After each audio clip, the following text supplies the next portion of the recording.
Repli Harun rugi besar, undang Dr. Tifa dalam podcast untuk bicara soal buku Papa, karena ternyata tanpa disadari Dr. Tifa patahkan semangat dan argumentasi Repli Harun serta Mas Roy Suryo. Ada apa di balik itu semua, kita akan percakapkan di Bukan Partai Politik. Baik teman-teman, selamat datang di ruang publik, sekolahnya publik, bukan sekolahnya partai. Tempat kita belajar bersama untuk mengedepankan atau meninggikan argumentasi, bukan meninggikan suara apalagi emosi. Don't raise our voice, emotion but argument. Nah, teman-teman, kembali kami tegaskan buat para pemimpi yang futuris, ya, yang melihat masa depan jauh ke depan untuk membangun merajut impian di sekitar ibu kota negara, ibu kota Nusantara, maksud saya IKN, dengan impian kepemilikan Kaplingan 1 10x20, teman-teman bisa mencek, ya. Ini khusus spesial untuk sobat Bukan Partai Politik di bukanpartaipolitik.com. Silakan kunjungi saja bukanpartaipolitik.com, dan di sana ada advertising dan nomor telepon yang bisa diajak berbicara. Ya, kita kembali kepada persoalan bahwa maksud hati memeluk gunung, apa daya tangan tak sampai, ya. Maksud hati mengundang Dr.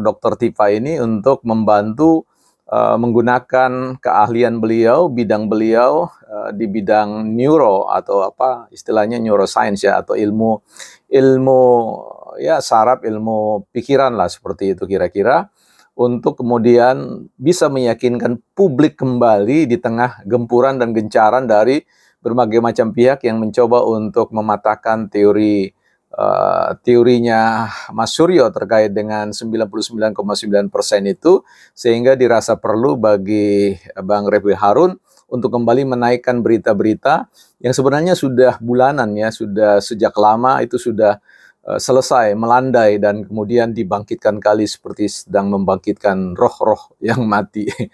Ya, dan kemudian ini kita lihat bagaimana kembali abang kita pakar hukum tata negara ini untuk menghadirkan Dr. Tifa untuk menjelaskan kepada publik dari perspektif yang beliau sebut sebagai teori neuroscience, ya, yang beberapa diantaranya adalah persoalan skizofrenia, ya, dan kemudian ada psikopat dan adiksi seksual, ya, adiksi seksual. Nah, di sini saya ingin coba untuk men-zoom beberapa pandangan-pandangan beliau yang menurut saya perlu kita cermati dengan baik, ya. Karena dengan menggunakan sign quote keahlian Dr. Tifa di bidang neuroscience ini, ya, kita bicara tentang persoalan skizofrenia ini dan juga psikopat ini kan dua penyakit yang kita kenal dalam pendekatan non-medik, ya, atau non-medis yang bicara tentang persoalan gangguan atau problem pikiran. Nah, tentu literatur-literatur yang kita baca sebenarnya bisa mengantar kita untuk melihat bahwa skizofrenia dan juga psikopat serta adiksi seksual itu, ya, punya bentangan-bentangan definisi dan kategori-kategori yang kemudian bisa kita cocokkan, ya, untuk melihat antara secara teoritis dan secara faktual, ya. Karena bagaimanapun juga fungsi suatu teori itu kan berusaha untuk menjelaskan fenomena atau realitas senyatanya yang ada. Apakah teori itu mampu untuk mendekati satu isu dan melakukan validasi, bukan hanya sekedar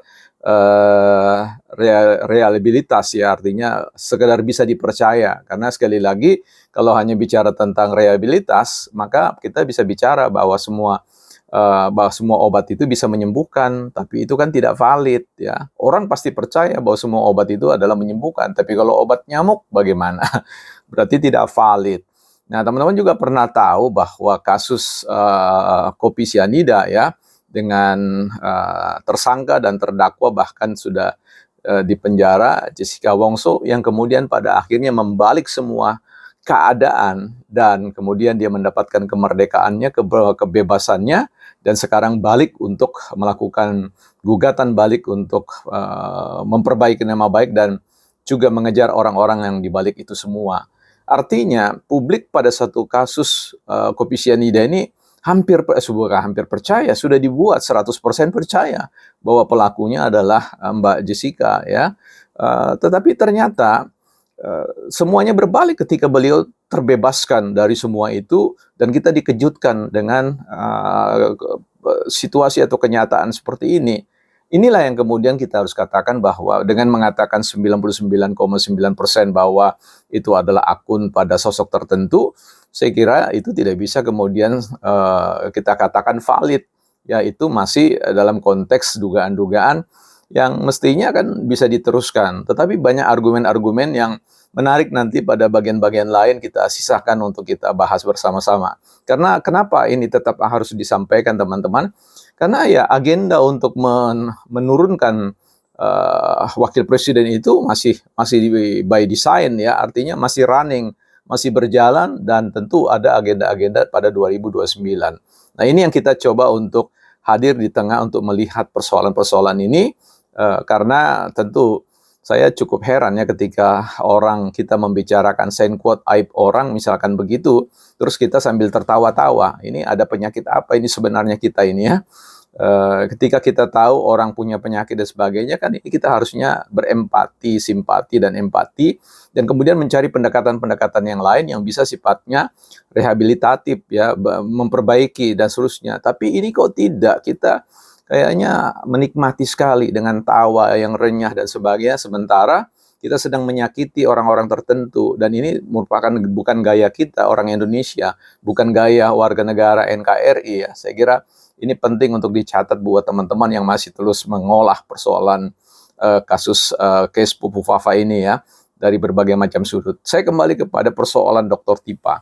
Kalau Dr. Tipa misalkan menggunakan analisis berdasarkan skizofrenia ya dan juga psikopat, dan kita tahu bahwa dua kategori ini kan punya definisi yang terkait dengan bagaimana kondisi gangguan mental berat ya pada seseorang yang bisa dibedakan dengan persoalan dia suka berhalusinasi, delusi, dan juga ada yang katakanlah asosial ya, tidak kebal dengan perasaan empati dan sebagainya. Nah, kalau ini dilihat ya dari terawangan atau katakanlah perspektif rehabilitasi, ya orang yang terkena skizofrenia itu dan psikopatia, katakanlah skizofrenia ini kan adalah orang-orang yang akan mendapatkan perawatan seumur hidup ya. Artinya ini gangguan mental yang luar biasa yang tentu dia pasti akan menunjukkan performa yang chaos atau kekacauan emosional yang luar biasa yang membuat dia tidak efektif ya, termasuk dalam adiksi seksual itu. Ya, banyak literatur menjelaskan tentang gejala-gejala ya yang ada dan itu jauh sekali dari performa yang dituduhkan kepada sosok seseorang yang disebut-sebut itu ya. Karena bagaimanapun juga seorang yang skizofrenia itu adalah orang yang selalu merasa cemas, chaos, ketakutan ya. Begitu juga psikopat ya, orang yang betul-betul tidak mau tahu dengan segala sesuatu ya, bagi dia itu nyaman-nyaman aja, enjoy saja kalau dia bertindak dengan kekerasan atau apapun ya, itu dalam bentangan definisi schizophrenia dan juga psikopat ini.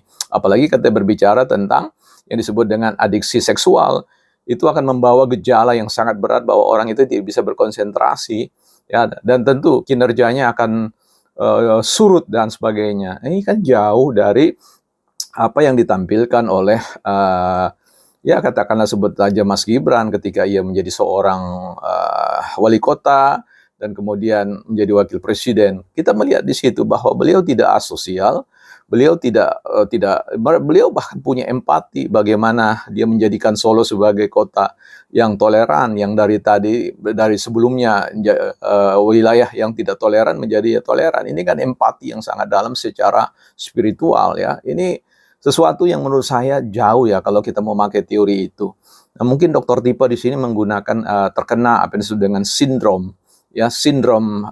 rel kereta api ya, dalam konteks untuk melihat perspektif sebuah masalah yang kalau kita lihat seolah-olah kalau dari jauh itu rel kereta api itu menyatu, tetapi sebenarnya ketika kita telusuri, jalani, ya dia terpisah berat ya, terpisah konsisten dengan itu, sehingga antara rel satu dengan yang rel yang lain tidak berkaitan, tidak berkorelasi. Dan ini juga yang kita lihat dalam konteks teori yang dipakai oleh Dr. Tipa, ya, Dr. Tipa terkait dengan skizofrenia dan juga psikopat dan adiksi seksualitas. Nah, ini yang kemudian menurut saya agak sulit kemudian kita untuk bisa meyakini itu. Dan di titik ini saya kira Refli Harun rugi besar ya dengan kehadiran dokter-dokter Tipa karena tidak membantu, tidak memberikan nilai tambah atau lipat nilai dalam konteks itu untuk memperkuat ya strengthen masalah yang mereka sedang garap secara propagandis ya.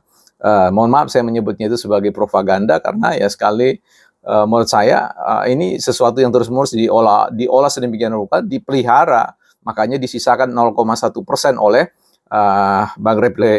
Mas Rasul dan tidak diteruskan. Nah, ini kan menjadi sesuatu yang menarik untuk kita ikuti. Saya mendengar, saya mengikuti, saya memeriksa semua dokumen-dokumen yang ada tentang semua persoalan akun Fufu Fafa, dan saya punya kesimpulan yang nanti terus-menerus akan disampaikan secara berseri untuk melihat, ya, merespon perkembangan dinamika politik yang menurut saya kita harus lihat bahwa propaganda ini jauh lebih destruktif ya, tidak konstruktif bagi pembangunan NKRI. Setidaknya itu pandangan saya ya, bukan pandangan siapapun di situ.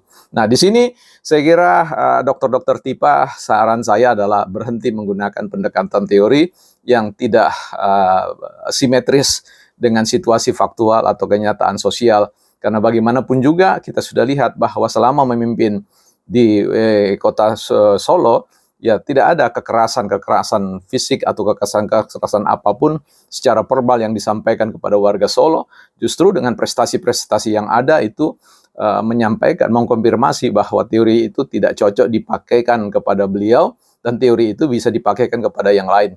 Karena sampai hari ini saya tidak mendengar bahwa wakil presiden kita itu minum 1 butir obat yang akan mengatasi penyakit skizofrenia itu ya, psikopat dan adiksi sosial.